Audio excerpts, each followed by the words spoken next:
Hello hi namaste welcome to Prasad property advisors Telugu. ఈరోజు ఒక ముఖ్యమైన టాపిక్తో మీ ముందుకు వస్తున్నాను. అది ఏంటంటే హైడ్రా.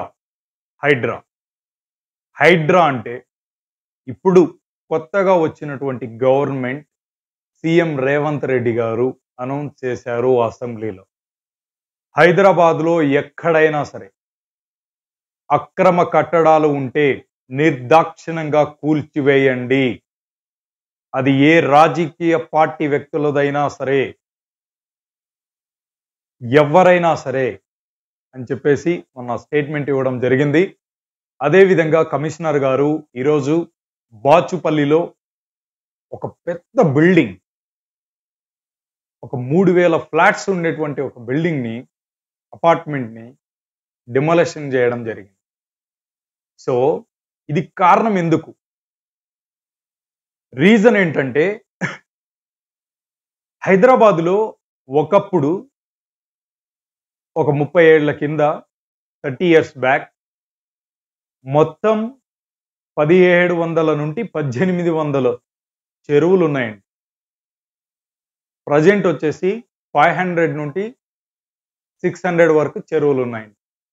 అంటే మిగతా 1200 చెరువులు ఎక్కడికి వెళ్ళాయి? ఈ బిల్డర్స్ ఎవరైతే ఉన్నారో, కొంతమంది రాజకీయ నాయకులు ఎవరైతే ఉన్నారో, వీళ్ళు వాళ్ళ గవర్నమెంట్లో ఈ యొక్క చెరువులను పూడ్చివేసి భూస్థాపితం చేసి వాటి మీద ఫ్లాట్స్ కట్టి బిల్డింగ్స్ కట్టి సేల్ చేశారు. సో ఈరోజు హైడ్రా అనే ఒక కొత్త ఆపరేషన్ స్టార్ట్ అయింది హైదరాబాద్లో.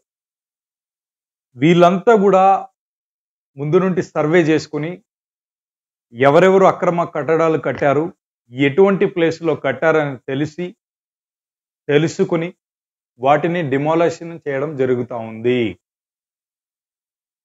సో ఇవన్నీ కూడా ఇలా మోసపోవడానికి గల కారణం ఏంటంటే, ఎవరైతే బయర్స్ ఉన్నారో వాళ్ళకి ఈ బిల్డర్స్, ఇప్పుడు కొత్తగా ఉన్నటువంటి బిల్డర్స్ కావచ్చు, ఓల్డ్ కావచ్చు, ఏంటి ప్రీ లాంచింగ్ ఆఫర్స్తో మోసాలు. మీరు రీసెంట్గా చూసే ఉంటారు, రాజమండ్రిలో కూడా ఒకటి ప్రీ లాంచింగ్ ఆఫర్స్తో ఇలా మోసం జరిగింది. సో బిల్డింగ్ కట్టిన తర్వాత అయితే మీకు 1.5 CR ఉంటుంది ఫ్లాట్. బిల్డింగ్ కట్టక ముందు మీరు బుక్ చేసుకుంటే మీకు 50 lakhsలో వస్తుంది. ఇలాంటి బూటకపు మాటలు చెప్పి ఎంతో మందిని మోసం చేయడం జరిగింది కొంతమంది బిల్డర్స్. సో మీరు అడగొచ్చు, సార్ వాళ్ళంత బిల్డింగ్స్ కడుతున్నప్పుడు పర్మిషన్ ఎలా వచ్చింది అని. మీకు తెలుసు. సో ఇప్పుడు ప్రాబ్లం ఏంటంటే, ఎవరైతే పర్మిషన్ ఇచ్చారో డబ్బు తీసుకొని, ఎవరైతే పర్మిషన్ ఇచ్చారో, ఎవరైతే కన్స్ట్రక్షన్ చేశారో వాళ్ళందరూ కూడా ఈ యొక్క బిల్డింగ్ డిమాలిష్ అయ్యేదానికి కారకులు వాళ్ళు. అట్ ద సేమ్ టైం ఇక్కడ ఎవ్వరు నష్టపోరండి. నష్టపోయేది కేవలం సామాన్య ప్రజలు. రూపాయి కూడబెట్టుకొని వాళ్ళ సొంత ఇంటి కల కని ఇలాంటి ఫ్లాట్లో ముందుగానే తీసుకుంటే మాకు బెనిఫిట్ అవుతుందని చెప్పేసి నమ్మి అక్కడ ఇన్వెస్ట్మెంట్ చేసినటువంటి సామాన్య ప్రజలు నష్టపోయారు. ఇక్కడ రిజిస్ట్రేషన్ ఛార్జెస్ కావచ్చు, గవర్నమెంట్కి వెళ్ళాలని ఫీజు వెళ్ళింది, గవర్నమెంట్ ఆఫీసర్స్కి వెళ్ళింది, ఆ సేల్ చేసినటువంటి బిల్డర్స్కి అమౌంట్ ముట్టింది. మరి ఇక్కడ ఎవరండి నష్టపోయింది? సామాన్య ప్రజలు. సో మై డియర్ ఫ్రెండ్స్, ఎప్పుడైనా సరే ఒక ఫ్లాట్ కావచ్చు, ఒక సైట్ కావచ్చు, తీసుకోవాలంటే తీసుకునే ముందు ఆ డాక్యుమెంట్స్ తీసుకుని మీకు దగ్గరలో ఉన్నటువంటి లాయర్ ఒపీనియన్ తీసుకోండి.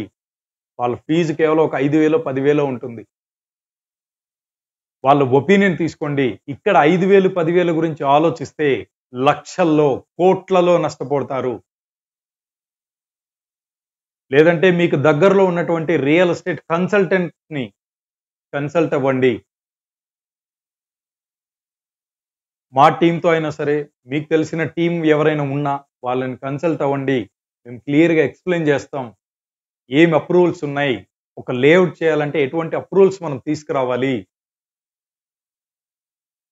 హెల్ప్ఫుల్ అవుతుందంటే వాళ్ళందరికీ షేర్ చేయండి, సబ్స్క్రైబ్ చేయండి. ఇలాంటి మరిన్ని విషయాలు తెలుసుకోవడానికి ఛానల్ ఫాలో అవ్వండి. Thank you so much. Thank you.